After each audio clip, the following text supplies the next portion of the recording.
إن الحمد لله نحمده ونستعينه ونستغفره ونؤمن به ونتوكل عليه ونعوذ بالله من شرور أنفسنا ومن سيئات أعمالنا من يهده الله فلا مضل له ومن يضلل فلا هادي له أشهد أن لا إله إلا الله وحده لا شريك له وأشهد أن محمدا عبده ورسوله اللهم صل على محمد وعلى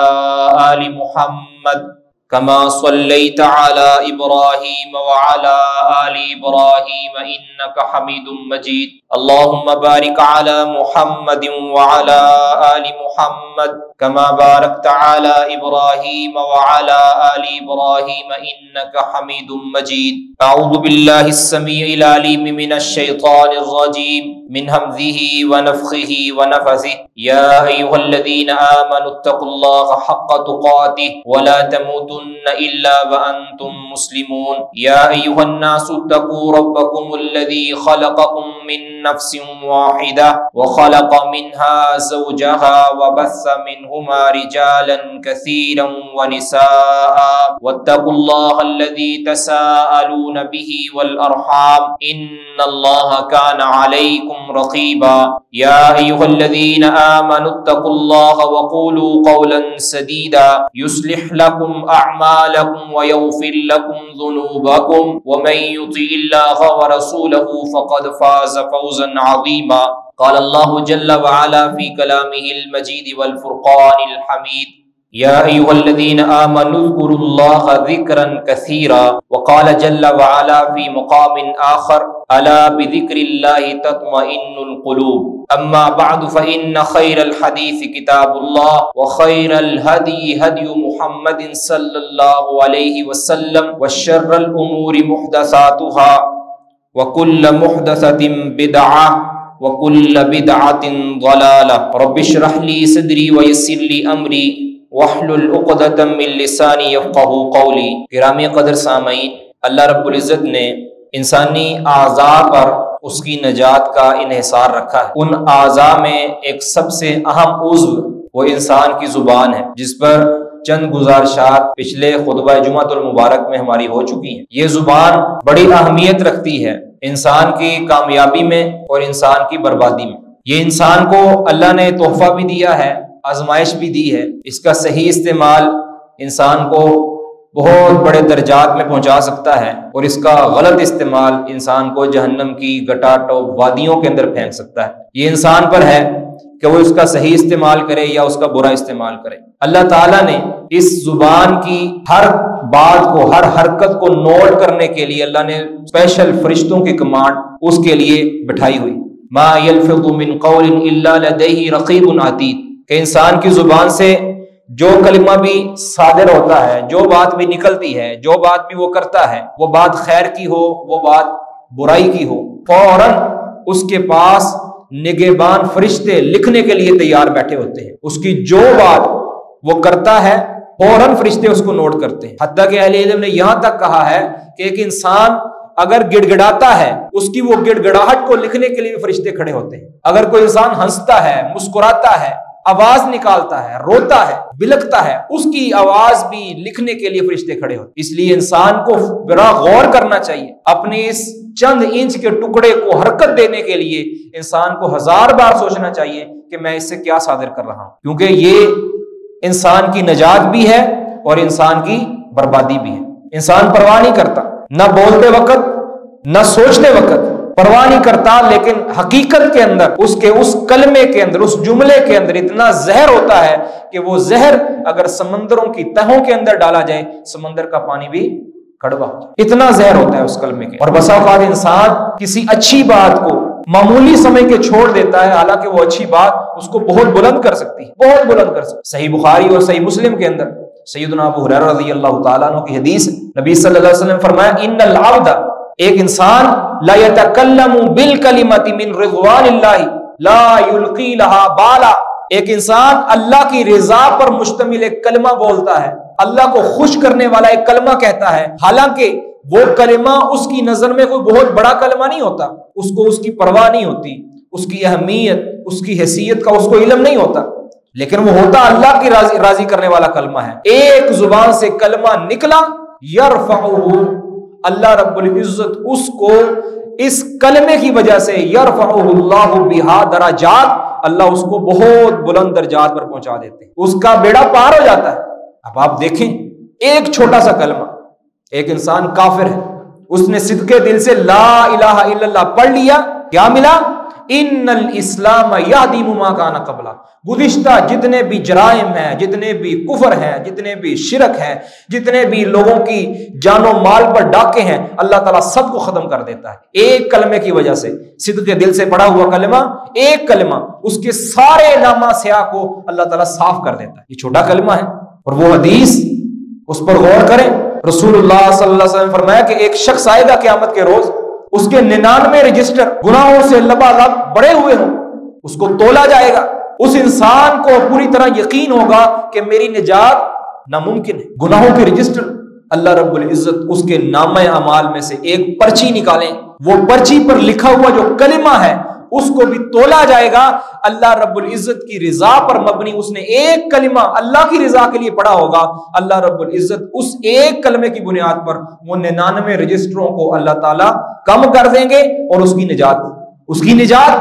وہ ایک کلمہ جس کو وہ 99 رجسٹروں کے مقابلے کے اندر حقیر سمجھتا تھا، ایک کلمے نے اس کو نجات دے دی۔ ان العبد لا يتكلم بالکلمۃ من رضوان اللہ لا یلقی لها بالا، بے پرواہی پر مبنی اس نے ایک کلمہ کہا تھا جس کی حقیقت کو، جس کی حیثیت کو وہ نہیں جانتا تھا، اللہ رب العزت نے اس کو درجات پر پہنچا دی۔ اور اس کے برعکس یہی زبان، اس کا غلط استعمال کیا، اس کا ناجائز استعمال کیا، اس کو آؤٹ آف کنٹرول کیا۔ وَإِنَّ الْعَبْدَ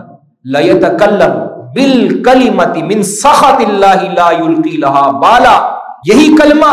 اسی زبان سے نکالا، اس کی حیثیت کا علم نہیں، اس کی سنگینی کا علم نہیں، اور اس کے متعلق پوری آگاہی نہیں کہ اس کے انجام کیا ہونے والا ہے، اس سے اللہ رب العزت کی اتنی ناراضگی ہو سکتی ہے۔ اللہ کو ناراض کرنے والا اس نے ایک کلمہ اپنی زبان سے نکالا ہے، اللہ تعالیٰ اس کے ساتھ حشر یہ کرتے ہیں کہ یہوی بہا فی جہنم، وہ اس ایک کلمے کی بنیاد پر جہنم کے اندر گر جاتا ہے۔ اور صحیح مسلم کے الفاظ ہے کہ ایک انسان اللہ کو ناراض کرنے والا ایک کلمہ کہتا ہے، اس کو یہ پرواہ نہیں ہوتی اس کلمے کے اندر کتنی ہولناکی ہے، اس کو پوری طرح یقین نہیں ہوتا، اس سے آگاہ نہیں ہوتا، لیکن ہوتی بڑی سخت بات ہے، بڑی اللہ کو ناراض کرنے والی بات ہوتی ہے۔ اللہ رب العزت کیا کرتے ہیں؟ اللہ اس ایک شخص کو یذل بہا فی جہنم ابعد ما بین المشرق والمغرب، اس کو جہنم کے اندر اتنا گہرا گرا دیتے ہیں کہ اتنا فاصلہ مشرق اور مغرب کا بھی اتنا فاصلہ نہیں ہے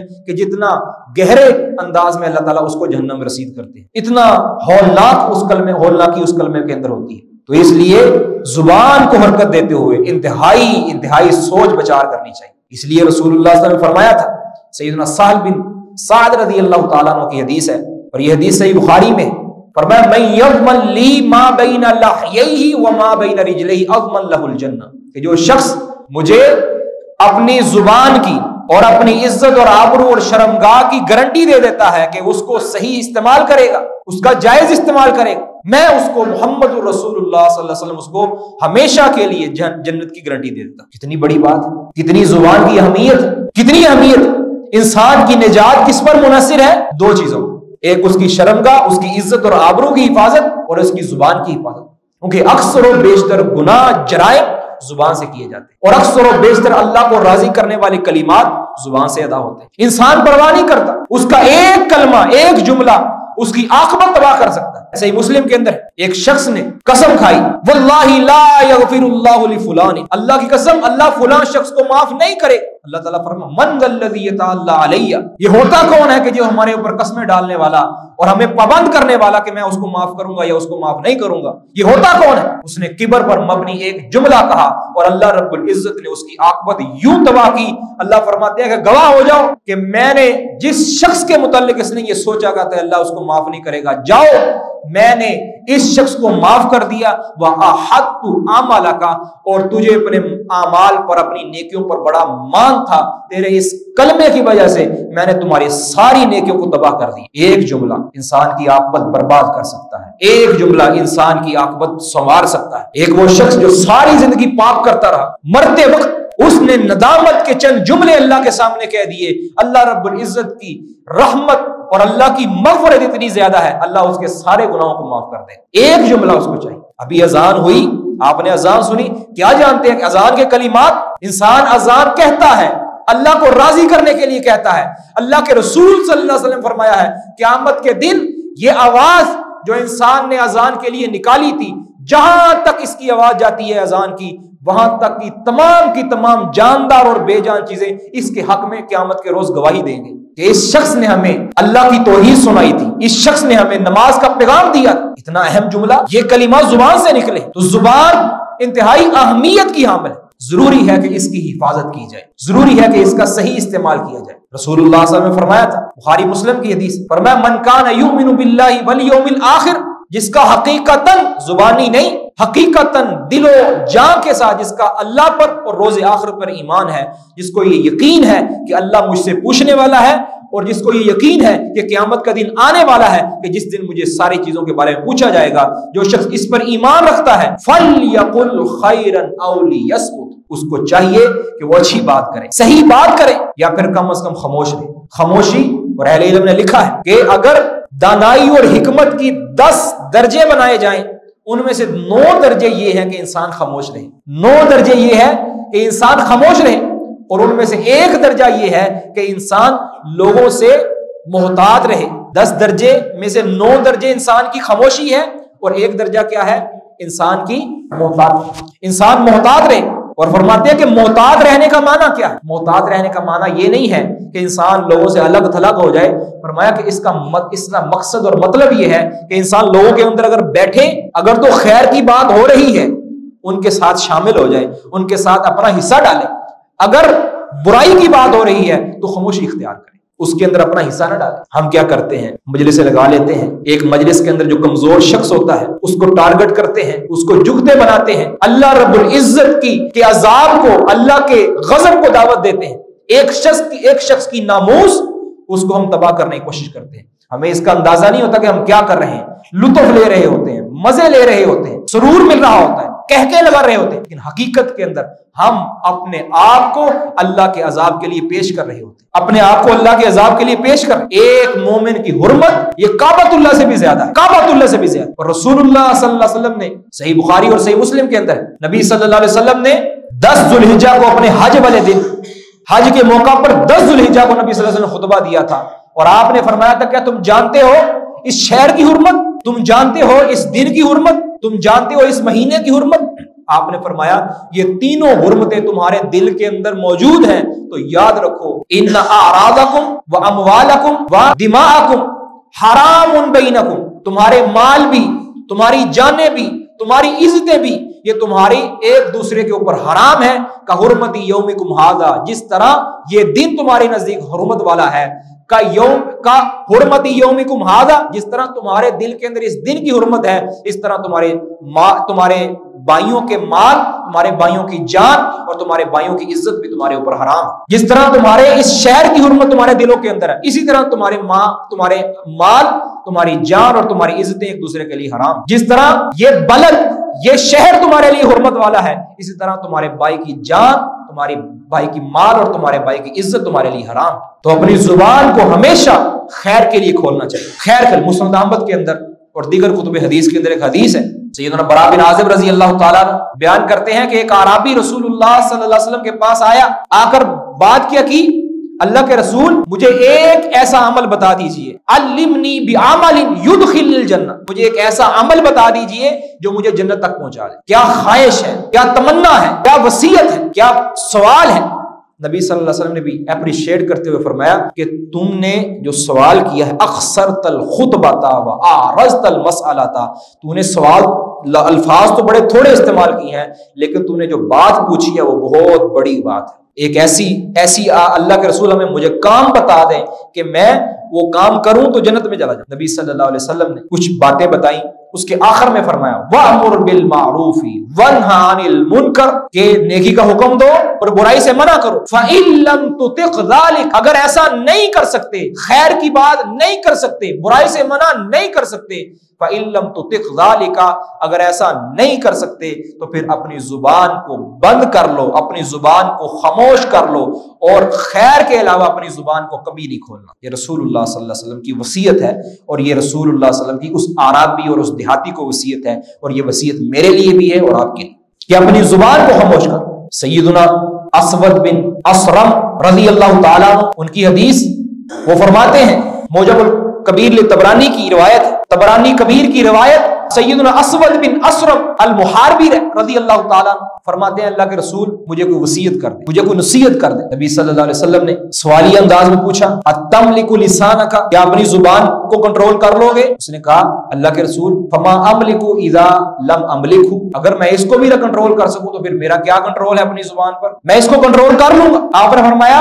اتملک یدک، اپنے ہاتھ پر کنٹرول کر لو گے؟ اللہ کے رسول فماذا املک اذا لم املک یدی، اگر میں اپنے ہاتھ کو نہیں روک سکتا تو پھر میں کیا روک سکتا ہوں، میرے حصے میں ہمارے ہاتھ میں ہے کیا پھر؟ رسول اللہ صلی اللہ علیہ وسلم نے فرمایا تو پھر یاد رکھو کہ اپنی زبان کو خیر کے علاوہ کسی اور کام میں مت لگانا، اپنے ہاتھ کو خیر کے علاوہ کسی اور چیز کی طرف مت بڑھانا۔ یہ رسول اللہ صلی اللہ علیہ وسلم نے وصیت کس کو کی ہے؟ سیدنا اسود بن اسرم رضی اللہ تعالی۔ نبی صلی اللہ علیہ وسلم کی اور بھی بند و نصائح، جس سے یہ ثابت ہوتا ہے کہ اپنی زبان کو کنٹرول کرنا، اس کی حفاظت کرنا یہ ہر مسلمان کے لیے ضروری ہے،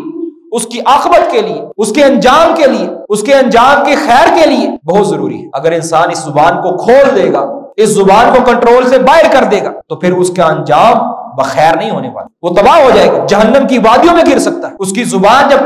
اس کی حفاظت میں نہیں رہے گی، اس کی کنٹرول میں نہیں رہے گی تو لا محالہ اس کا وہ غلط استعمال کرے۔ اس لیے صحابہ کرام، ہمارے اسلاف اپنی زبان کے حوالے سے بڑا ڈرا کرتے تھے، بڑا ڈرا کرتے۔ الجامع لابن وہب، عبداللہ بن وہب رحمہ اللہ کی ایک الجامع ہے، اور اس طرح موطا امام مالک کے اندر ایک اثر موجود ہے۔ سیدنا عمر بن خطاب رضی اللہ تعالیٰ بیان کرتے ہیں ایک مرتبہ میں سیدنا ابوبکر صدیق کے پاس گیا، میں جا کے دیکھتا ہوں کہ انہوں نے اپنی زبان کو پکڑا ہوا ہے، اپنے کپڑے کے ایک پلو کے ساتھ اپنی زبان کو پکڑا ہوا ہے اور اس کو حرکت دے رہے، جھنجھوڑ رہے۔ کہتے میں نے جا کر کہا یا خلیفۃ رسول اللہ ماذا تصنع بلسانی، اللہ کے رسول کے خلیفہ آپ اپنی زبان کے ساتھ کیا کر رہے ہیں؟ سبحان اللہ، ایسا کیوں کر رہے ہیں؟ سیدنا ابوبکر صدیق رضی اللہ عنہ جملہ بولا تھا، فرمایا کہ وَهَلْ أَوْرَدَنِ الْمَوْرِدَ إِلَّا هَذَا، کہ مجھے ہولناکیوں تک، مجھے تباہیوں تک، مجھے خرابیوں تک اگر پہنچا سکتی ہے کوئی چیز تو یہ زبان ہی تو ہے، یہی ہے جو مجھے خرابیوں کے اندر پہنچا سکتی ہے، مجھے جہنم کے اندر پہنچا سکتی ہے۔ اس قدر صحابہ کرام رضوان اللہ علیہم اجمعین اپنی زبان کو جھنجھوڑا کرتے تھے، اس کی حفاظت کے لیے مستعد رہتے تھے۔ اور حسن بصری رحمہ اللہ فرماتے ہیں، اور یہ ان کا حوالہ امام ابن ابی دنیا رحمہ اللہ کا ایک مسوہ ہے جو 7 جلدوں کے اندر تباہ ہوا ہے، اس کی 3ری جلد کے اندر حسن بصری رحمہ اللہ جو حکیم الامہ ہے ان کا قول موجود ہے صحیح سند کے ساتھ، فرماتے ہیں ما عقل دینہ من لم یحفظ لسانہ، کہ جس شخص نے اپنی زبان کی حفاظت نہ کی اس شخص نے اپنے دین کو سمجھا ہی نہیں، جتنا بھی پڑھا لکھا کیوں نہ ہو، جتنا بھی وہ نیک کیوں نہ ہو۔ جس شخص کی اپنی زبان کے اوپر کنٹرول نہیں ہے، اپنی زبان کی حفاظت وہ نہیں کر سکا، وہ شخص اپنے دین کو سمجھ ہی نہیں پایا۔ اگر کوئی شخص اپنے دین کی روح کو سمجھنا چاہتا ہے اس کو اپنی زبان کو کنٹرول رکھنا، کوئی بات نہیں، لوگوں کے چسکے، لوگوں کے اوپر طنز و مزاح کے جو جملے ہیں وہ اگر نہیں کہے تو کوئی آفت نہیں آنے والی، اپنی زبان کو کنٹرول کر لی، اپنی زبان کو کنٹرول کر لی۔ اور سیدنا عبداللہ بن مسعود رضی اللہ تعالیٰ فرمایا کرتے تھے، عبداللہ بن مسعود یہ الصمت امام ابن ابی دنیا رحمہ اللہ کی کتاب ہے اور دیگر کتب حدیث کے اندر یہ حوالہ موجود ہے۔ سیدنا عبداللہ بن مسعود رضی اللہ تعالیٰ فرمایا کرتے تھے، اور ایسا انہوں نے قیمتی جملہ بولا ہے، فرمایا ما شیء احق بطول سجن من اللسان، کہ جس قدر زبان کے لیے ضروری ہے کہ اس کو لمبا قید میں رکھا جائے اتنا کسی اور چیز کے لیے ضروری نہیں ہے۔ سب سے زیادہ جو لمبی قید کاٹنے کی مستحق ہے وہ زبان ہے، کیونکہ جرم اس کے سب سے زیادہ ہوتے ہیں، سب سے زیادہ اگر کسی کے جرم ہوتے ہیں تو یہ زبان ہے، اس لیے اس کو زیادہ قید کر دینا چاہیے۔ اور اللہ رب العزت نے انسان کے منہ کو ایک قید خانہ بنایا ہے، اپنی زبان کو حرکت دے گا اپنی قید سے یہ باہر آ جائے، اس قید کے اندر اس کو کنٹرول میں رکھے، اپنے منہ کو بند رکھے، جب بھی بات کرے خیر کی بات کرے، جب بھی کلمہ کہے خیر کا کلمہ کہے، جب بھی خیر کا کلمہ کہے تو خیر کا کلمہ۔ سفیان ثوری رحمہ اللہ فرمایا کرتے تھے یہ لَأَنْ أَرْمِيَ رَجُلًا بِسَهْمٍ كَانَ أَحَبَّ إِلَيَّ مِنْ أَنْ أَرْمِيَهُ بِسَهْمِ لِسَانِي، فرماتے ہیں ایک شخص کو میں اگر تیر مار دوں یہ مجھے زیادہ بہتر لگتا ہے اس سے کہ میں ایک شخص کو اپنی زبان کا تیر ماروں، ایک شخص کے اوپر میں زبان کے نشتر چلاؤں، اس سے کہیں زیادہ مجھے محبوب ہے کہ میں تیر مار کے اس کے جسم کو گھائل کر دوں، کیونکہ جو تیر کا نشان ہے وہ ختم ہو جاتا ہے، جو زبان کا نشان ہے وہ انسان کے دل کے تہوں تک پہنچ جاتا ہے، وہ کبھی بھی ختم نہیں ہوتا۔ اور پھر فرماتے ہیں لِأَنَّ رَمْيَ اللِّسَانِ لَا يَكَادُ يُخْطِئُ، کیونکہ جو زبان کا تیر ہوتا ہے وہ کبھی بھی خطا نہیں کھاتا۔ انسان کسی کو تیر مارے تو ہو سکتا ہے اس کو لگے، ہو سکتا ہے نہ لگے، اور اگر لگے ہو سکتا ہے کہ زیادہ زخم نہ ہو، اور ہو سکتا ہے کہ تھوڑے دنوں کے بعد زخم صحیح ہو جائے، لیکن جو زبان کا لگا ہوا تیر ہے یہ انسان کے دل کو گھائل کرتا ہے اور انسان کے دل کو تباہ و برباد کر دیتا ہے، انسان کے دل کو ہمیشہ کے لیے اس کے متعلق جس نے تیر مارا ہے، جس نے زخم لگایا ہے، ہمیشہ اس کے متعلق ملامت کا شکار کر دیتا ہے۔ اس لیے اپنی زبان کے اوپر کنٹرول رکھیں، کسی کو بری بات کرنا، کسی کی عزت کو تار تار کرنا، کسی کے اوپر جھوٹی تہمت لگانا، اس سے اپنی زبان کو کنٹرول رکھیں، کسی کا مذاق اڑانا، کسی کو محفل کے اندر بے عزت کرنا، اس سے اپنی زبان کو کنٹرول رکھیں۔ اپنی زبان کو جب کھولے خیر کے لیے کھولے، جب اس کو کھولے خیر کے لیے کھولے۔ اور یونس بن عبید بن دینار رحمہ اللہ وہ فرمایا کرتے تھے کہ میں نے جس شخص کو بھی دیکھا ہے اگر اس کا اپنی زبان کے اوپر کنٹرول ہے، جو شخص اپنی زبان کے متعلق محتاط ہے، کہتے ہیں کہ میں نے اس کو ایسا ہی پایا ہے کہ اپنے سارے معاملات کے اندر اس کی معاملات درست ہوتے ہیں۔ جو اپنی زبان کے بارے میں درست ہوتا ہے وہ اپنے باقی سارے معاملات کے اندر درست ہوتا ہے۔ ایسا شخص وہی کامیاب ہوتا ہے کہ جو اپنی زبان پر کنٹرول کر لیتا ہے۔ اللہ تعالیٰ سے دعا کرتے ہیں اللہ تعالیٰ ہمیں اپنی زبان کا صحیح استعمال کرنے کی توفیق عطا فرمائے، اور جو زبان کی تباہیاں ہیں اللہ تعالیٰ ہمیں اس سے محفوظ فرمائے۔ وآخر دعوانا ان الحمد للہ رب العالمین۔